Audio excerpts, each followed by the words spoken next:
Linda, sahabat almarhumah Vina yang mengalami kesurupan arwah Vina telah menjalani pemeriksaan oleh Polda Jawa Barat di Cirebon pada tanggal 27 Mei kemarin dengan didampingi oleh tim kuasa hukum Hotman 911. Menanggapi pernyataan pihak Polda Jawa Barat terkait dua lainnya yang tidak ada, Hotman Paris pun juga memposting amar putusan Pengadilan Negeri Cirebon 8 tahun lalu ke akun sosial media pribadinya.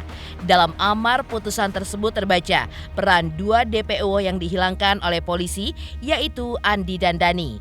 Lantas benarkah Linda yang diperiksa oleh polisi kemarin bukanlah Linda yang selama ini viral sebagai diduga otak pembunuhan berencana terhadap Eki dan Vina? Lantas, seperti apa pernyataan kuasa hukum Peggy alias Peron ketika menanggapi aksi berani kliennya yang rela mati dan menyangkal sebagai pelaku dan otak pembunuhan Vina? Lantas, benarkah pihak kuasa hukum almarhumah Vina tetap berpendapat bahwa ada dua DPO lainnya yang masih ada? Pemirsa, bersama Intens Investigasi, kami hadirkan kabar terkini, terpercaya, dan teraktual. Tetapi sebelumnya, jangan lupa untuk like, subscribe, dan juga share channel YouTube ini.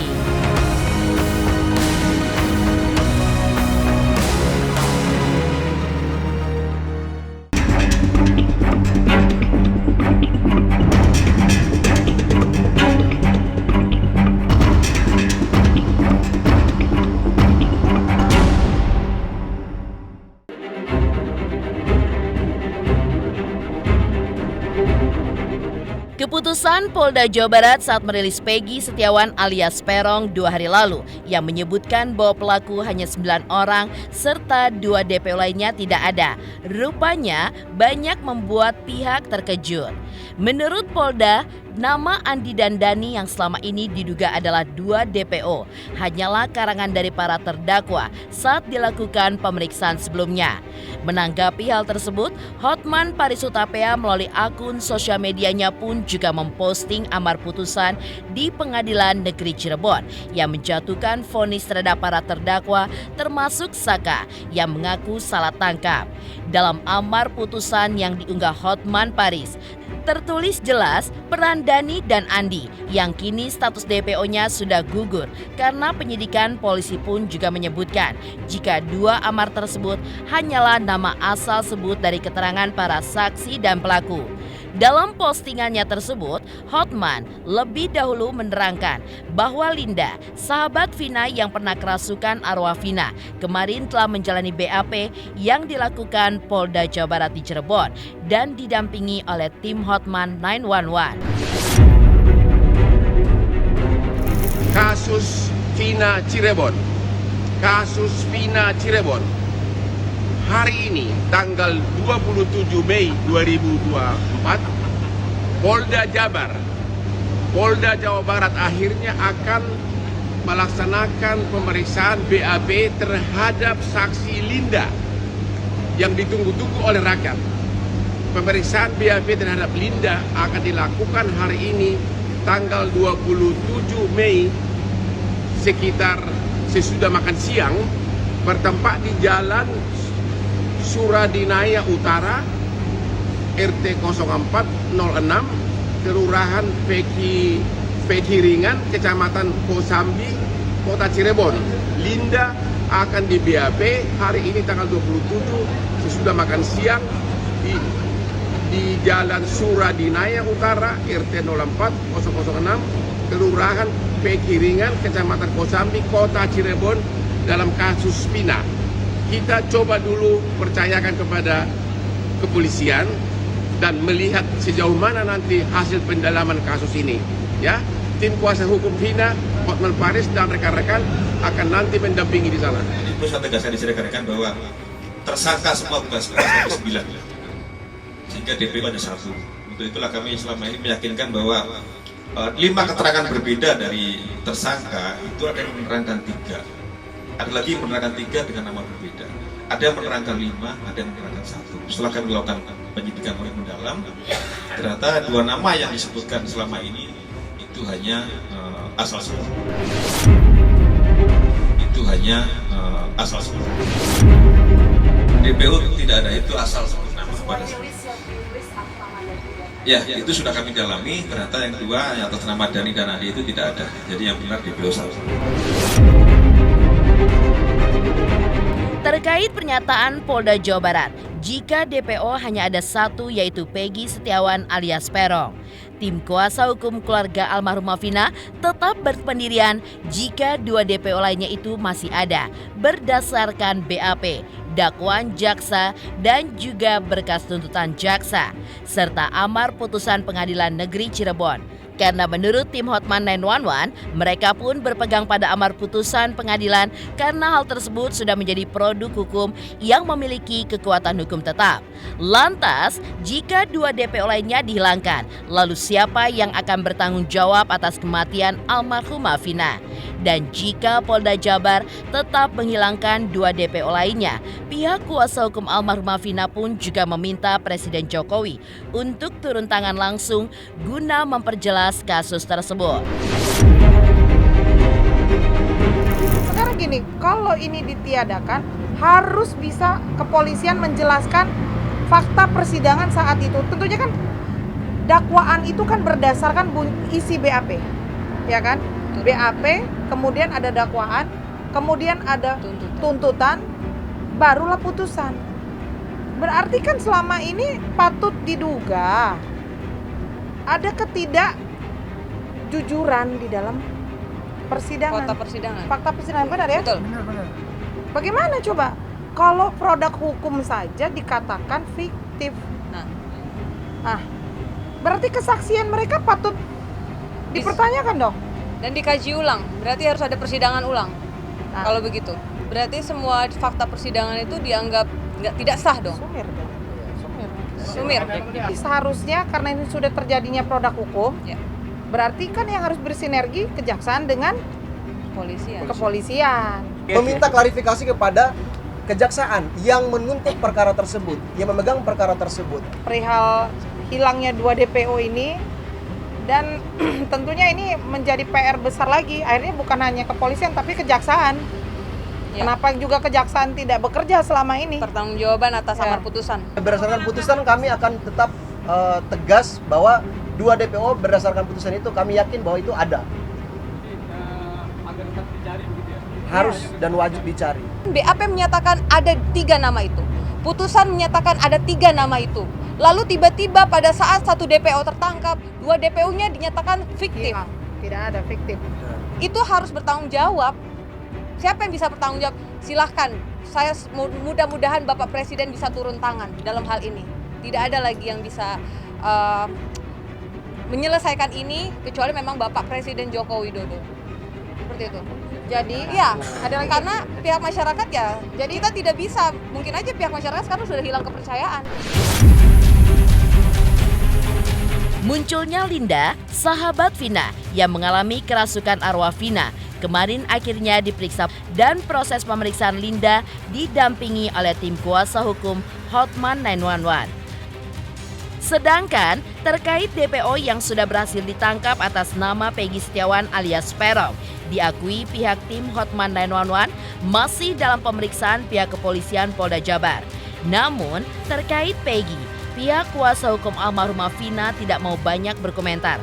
Akan tetapi, mereka pun juga tidak ingin ada lagi korban salah tangkap dalam kasus Vina, seperti yang pernah diungkap oleh Saka baru-baru ini.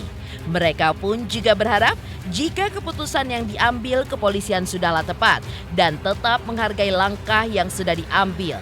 Lalu, seperti apakah tanggapan Linda usai dirinya menjalani pemeriksaan di Polda Cirebon?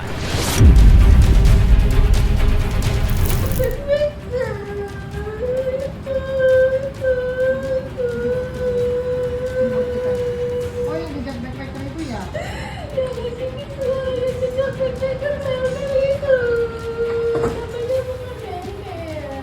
Siapa namanya? Nggak tahu, tapi itu bilang kan yang kena. Oh, dia ikut-ikutan juga salah satunya? Ya.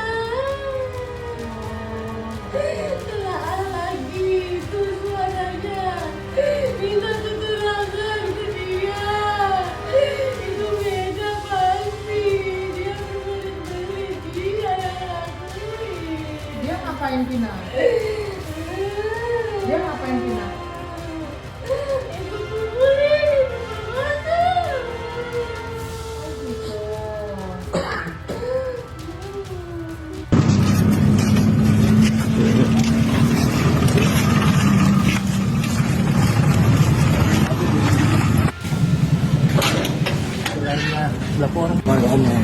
Saat kejadian lagi di mana, Mbak Linda?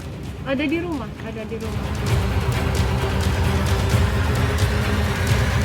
Memang hari ini, habis ini kami mau berangkat ke Cirebon untuk mendampingi Linda diperiksa oleh Polda Jabar, tapi karena kondisi Linda anaknya sedang sakit, jadi kami yang berangkat ke Cirebon untuk mendampingi Linda. Hak dia untuk berbicara, ya kan? Haknya Peggy untuk berbicara apapun itu, karena dia juga merasa dia punya hak untuk menolak. Kalau kami ini kan kuasa hukum korban, tidak bisa berkomentar banyak karena kami tidak tahu tahapan penyelidikan, tahapan pemeriksaan kami tidak tahu. Hingga mengkerucut Peggy ditetapkan tersangka, berarti kan ada keyakinan dari kepolisian. Kalau kami ingin menyampaikan, kalau memang Peggy dan keluarga keberatan ditetapkan tersangka, tentu ada upaya hukum. Nah, Peggy dan kuasa hukumnya bisa melakukan upaya hukum tersebut. Dan intinya kami tidak mau juga ada pelaku yang bukan melakukan ditangkap. Kami juga tidak mau. Jadi ya sama-sama lah, kita sama-sama mencari kebenaran, sama-sama mencari keadilan.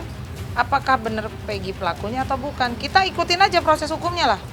Kan nanti masih ada tahapan selanjutnya, masih ada tahapan kejaksaan, pemeriksaan berkas, kemudian nanti ada pembuktian di pengadilan. Jadi kita ikutin aja dulu. Jadi jangan kami nggak bisa komentar kalau Peggy benar atau tidak, ya kami nggak tahu gitu, karena kami kan korban. Menanggapi pengaduan dari pihak keluarga almarhumah Vina Cirebon kemarin, Komnas HAM pun juga mengaku jika saat ini mereka berfokus pada pemulihan kondisi psikologis keluarga almarhumah Vina. Apalagi dengan kembali viralnya kasus kematian Vina dan Eki Cirebon pasca difilmkan, menjadi polemik tersendiri di tengah masyarakat hingga berdampak pada kondisi psikologis keluarga korban. Pada hari ini kami Komnas HAM menerima pengaduan laporan dari kuasa hukum keluarga Vina, Ibu Maya dan rekan-rekannya dari kantor Hotman Paris. Gitu. Kami sudah menerimanya dan mendalaminya. Gitu. Tentu kami akan menindaklanjutinya terkait laporan ini. Gitu. Laporannya berupa apa? Laporannya terkait dengan perkembangan kasus pembunuhan Vina, perkembangan dari penyidikan dan lain-lain. Kemudian yang paling concern ke Komnas HAM terkait dengan perlindungan kelompok rentan, perempuan dan anak, gitu. Terkait dengan kami ingin memastikan proses hukum yang adil terhadap kelompok rentan ini, perempuan dan anak sebagai korban. Kami kan datang hari ini memang menyampaikan dulu perkembangan kasus yang saat ini sedang kita tangani, kasus Vina. Dan kami menceritakan kronologis, kemudian dari segala hal sampai ke DPO, yang sampai hari ini juga kita sudah tahu bahwa ada 2 yang tidak ada. Nah, ini yang kami sampaikan ke Komnas HAM. Kemudian kalau perihal restitusi, itu nanti kami akan bicarakan terlebih dahulu dengan Pak Hotman, hasil dari pertemuan kami hari ini dengan Komnas HAM. Pada intinya, kami kan tetap beracuan, itu kan ada putusan. Putusan itu adalah produk hukum yang sudah berkekuatan hukum tetap. Di situ jelas ada 3 nama yang ada di dalam putusan yang sudah disampaikan di fakta persidangan. Tentunya kami masih beracuan pada putusan tersebut. Karena jika itu dihilangkan, siapa yang akan bertanggung jawab dalam kematian Vina? Trauma ya sangat luar biasa, masih terus mengingat kebiasaan si Vina, mengingat wajah Vina, kemudian mengingat luka dan penyiksaan yang dialami oleh Vina, tentunya keluarga selalu terngiang-ngiang lah begitu. Jadi ya memang tadi saya sampaikan ke Bapak juga, ya bagaimanapun kita harus memberikan pendampingan untuk trauma healing tersebut. Karena ini kan viral terus, beritanya naik terus, sehingga tentunya banyak pihak yang pro dan kontra. Tentunya mereka juga harus punya kekuatan ya. Jangan sampai mereka akhirnya putus asa mendengar adanya 2 DPO yang hilang. Nah ini yang juga akan kita kuatkan supaya nggak campur aduk lah gitu. Udah pelaku belum tertangkap, yang lain hilang lagi, DPO ini kan blunder akhirnya. Beralih dari langkah Polda Jabar yang sudah memeriksa Linda, sahabat Vina. Di sisi lain, apa yang membuat kuasa hukum Peggy Setiawan alias Peron merasa terkejut dengan pernyataan kliennya saat rilis Polda Jabar 2 hari lalu? Pemirsa Intens Investigasi, jangan lupa saksikan terus Intens Investigasi. Dan pastikan jangan lupa untuk like, subscribe, share, dan komen jelang 3 juta subscribers channel Intens Investigasi.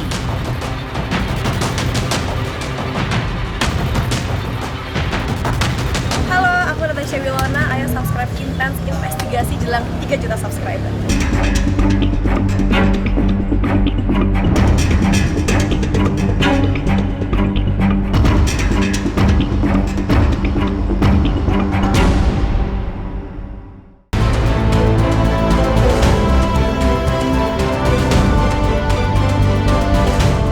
Viralnya kasus kematian pasangan kekasih Vina dan Eki di Cirebon kini semakin heboh pasca ditangkapnya Peggy Setiawan alias Peron alias Robi Setiawan selaku DPO yang diduga sebagai pelaku utama pembunuhan Eki dan Vina.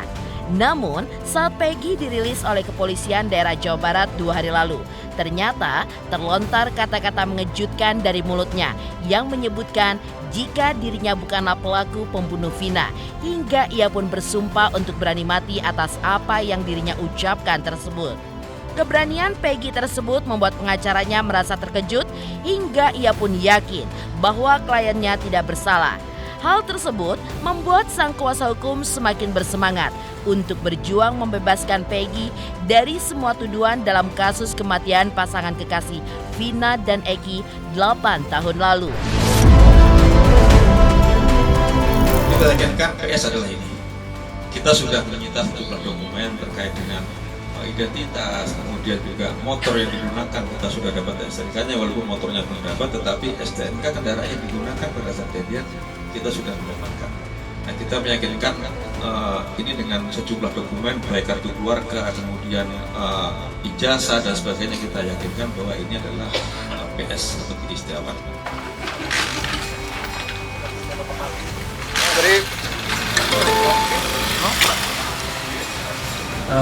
Sidang pengadilan ya tentu harus didampingi oleh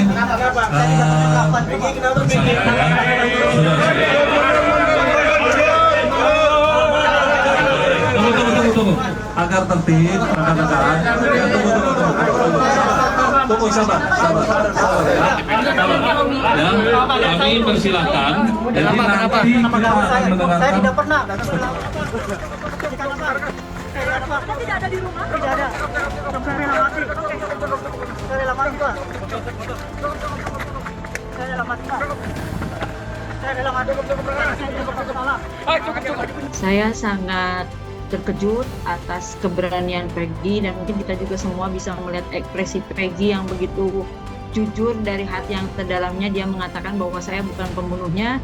Saya juga kaget Peggy seberani itu bisa menyatakan tanpa adanya arahan atau masukan dari kita untuk mengatakan itu, tapi dia sendiri yang membuka sendiri bahwa dia bukan pelakunya. Itu betul-betul murni, dan saya dari ekspresi Peggy itu saya semakin berani dan semakin yakin bahwa Peggy bukan pembunuhnya dan semakin ingin bisa membebaskan Peggy dari tuduhan sebagai pembunuh Vina dan Eki.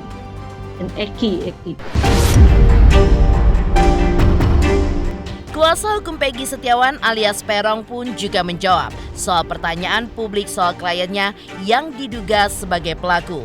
Menurutnya, sejak tahun 2016 yang disebut-sebut pelaku adalah Egy dengan alamat yang berbeda dengan Peggy sekarang. Selain itu, menurutnya, Egy dan Peggy adalah dua nama berbeda dan merujuk pada dua orang yang berbeda.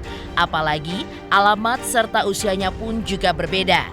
Tak hanya itu, ia yakin bahwa Peggy bukanlah sang pelaku karena pada saat kejadian di tahun 2016, Peggy pun tidak berada di TKP, melainkan sedang berada di Bandung untuk bekerja sebagai buruh bangunan.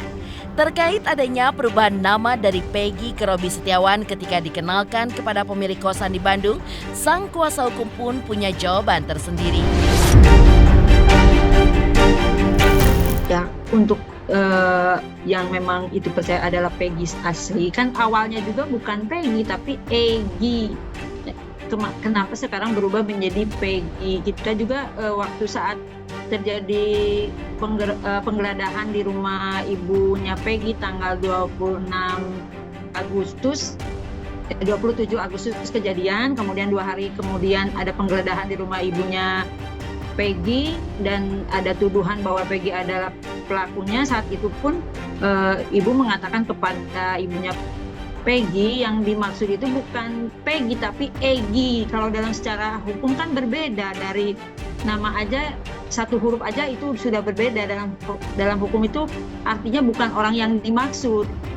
2016 itu bukan Peggy tapi yang beredar itu adalah Egy. Kemudian dari alamat juga kan yang beredar itu di tahun 2016 itu adalah di Mundu Banjarwangunan. Kenapa sekarang tiba-tiba setelah adanya penangkapan di 2024 itu berubah menjadi Peggy dan beralamat di Kepompongan, padahal dari awal 2016 dan sampai ditetapkan adanya DPO pun kan bukan Peggy tapi Egy dengan alamat di Mundu Banjarwangunan. Umur pun berbeda. Keyakinan ibu dari situ, dari data-data DPO pun tidak benar, dengan alamat, umur, nama juga kan berbeda. Kemudian tidak ada fotonya juga. Dan tanggal 27 Agustus 2016 saat kejadian Peggy tidak ada di tempat kejadian, di TKP atau di Cirebon ini, karena dia sedang berada di Bandung dalam kondisi bekerja sebagai buruh bangunan. Yang namanya identitas itu ada KTP. Apakah KTP Peggy dirubah menjadi Robi Irawan? Itu kan mungkin cuma sebutan teman-temannya aja. Dan ibu juga nggak tahu karena mungkin itu adalah ada masalah rumah tangga juga, keluarga juga, sampai bapaknya menyebut namanya Robi karena bapaknya kan di sana pun udah menikah lagi dengan perempuan lain. Jadi mungkin itu urusan rumah tangga, tidak ada hubungannya dengan perkara ini. Itu masalah pribadinya mereka dan tidak merubah. Ya kita kan harus juga jeli identitas itu apa. Identitas itu kan KTP, ijazah, mereka semua namanya sama kok. Yang ijazah yang diambil oleh kepolisian itu kan Peggy semua, tidak ada yang berubah menjadi Robi Irawan. Kalau merubah identitas berarti ada salah satu data yang dirubah. Beralih dari pengakuan kuasa hukum Peggy Setiawan alias Perom yang terkejut ketika Peggy bersumpah untuk berani mati bukan pembunuh Vina. Lantas, seperti apakah harapan para selebriti atas keluarga almarhumah Vina terkait kasus ini yang kini kembali menjadi viral? Pemirsa Intens Investigasi, jangan lupa saksikan terus Intens Investigasi. Dan pastikan jangan lupa untuk like, subscribe, share, dan komen jelang 3 juta subscribers channel Intens Investigasi.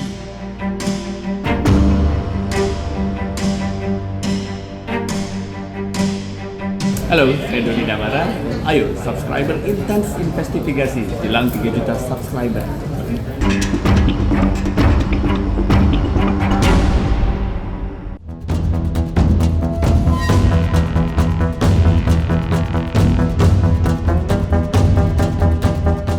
Di tengah viralnya kasus kematian sepasang kekasih Vina dan Eki di Cirebon 8 tahun silam, para publik figur juga berharap agar keluarga almarhumah Vina dan Eki bisa mendapatkan keadilan yang semestinya atas kepergian anggota keluarga tercinta mereka. Tak hanya itu saja, para selebriti pun juga berharap agar para pelaku bisa mendapatkan hukuman yang setimpal dengan apa yang mereka sudah perbuat dengan menghilangkan nyawa orang. Karena proses hukum yang benar dan adil, selain pihak korban mendapatkan rasa keadilan dengan dihukumnya para pelaku, publik pun juga bisa belajar dari kasus tersebut bahwa ada harga yang harus dibayar dari setiap aksi kejahatan. Ya, semua itu terarah pada satu tujuan, agar peristiwa yang sama tidak akan terulang lagi dan tidak terjadi lagi pada pribadi yang lain.